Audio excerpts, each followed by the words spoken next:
Yeah, so this was wonderful work that was driven by one of our rising fellows at the University of Nebraska, Dr. Olivia Makos.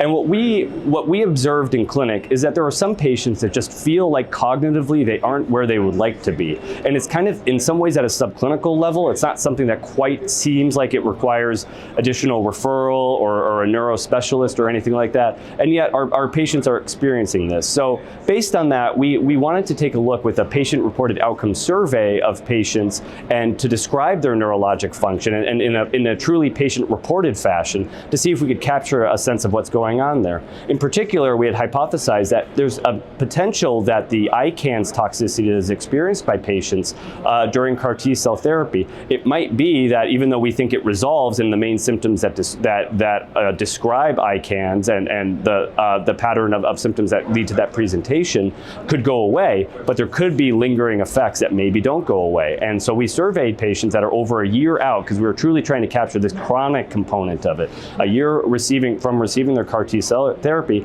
and asked them to complete a survey on neurocognition. What surprised us is when we started to look at those that had any ICANS toxicity compared to those that had no ICANS toxicity, the ones that had any kind of ICANS toxicity did report a trend towards increasing difficulty with some tasks of neurocognitive function, including attention to multiple kinds of tasks at any given time, remembering and things like that.